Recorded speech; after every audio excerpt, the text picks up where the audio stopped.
I grew up in a Roman Catholic environment, community. So, but church was kind of a thing we did on Sundays, and that was it. And then I guess when I became a teenager, I kind of became an atheist, or non-participant anyway. And I kind of found my truth. My truth, I found at that time, was in science. I studied sciences for about 10 years.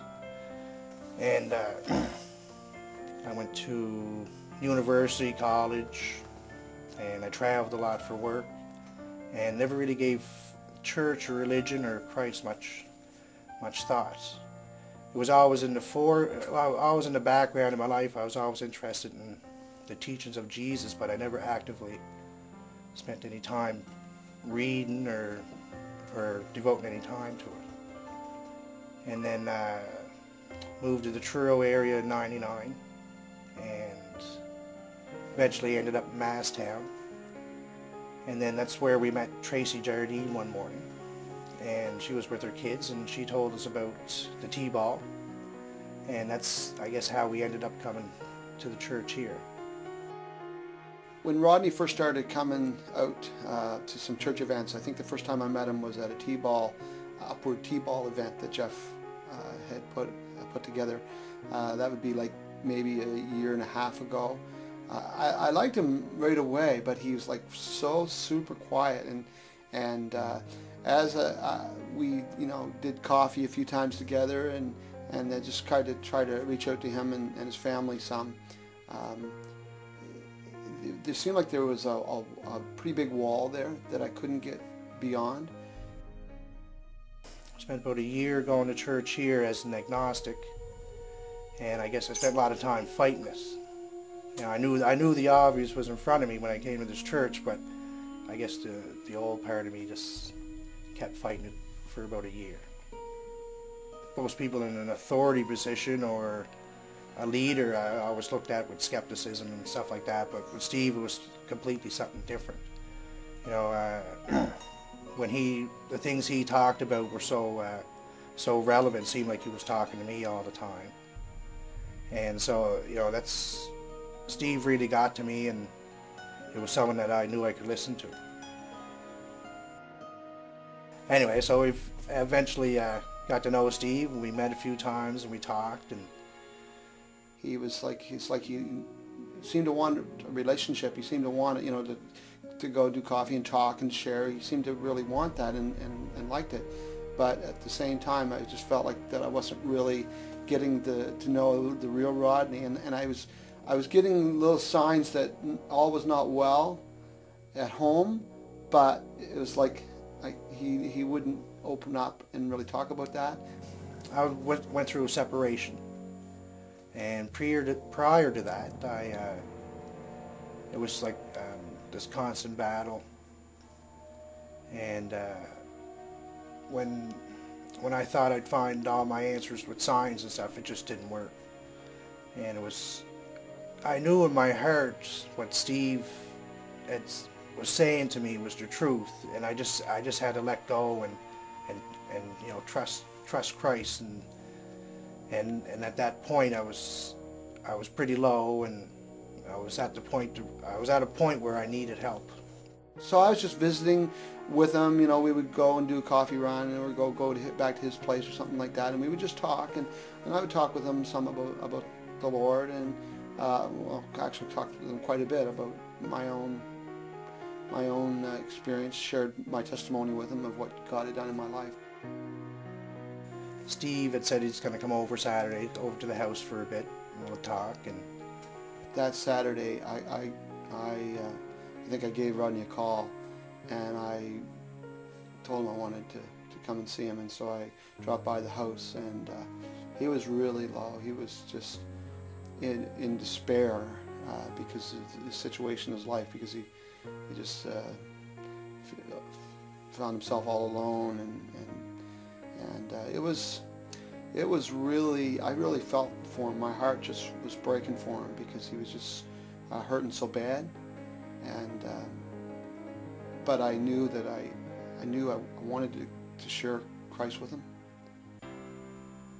I think the event that had happened was what I needed to finally have me let go of my old, let go of the control. I didn't want to let the control to that point, and I knew I needed help, and I knew it was going to lead to at least some kind of peace and happiness for me. I just sensed in my heart, I knew that I only had one thing that could be of any help to him at all in a situation. Like, there was absolutely nothing I could do for this guy that would help him, except I knew he needed Christ in his life. And I went there that day specifically, because I wanted to know that I cared about him, and I told him that.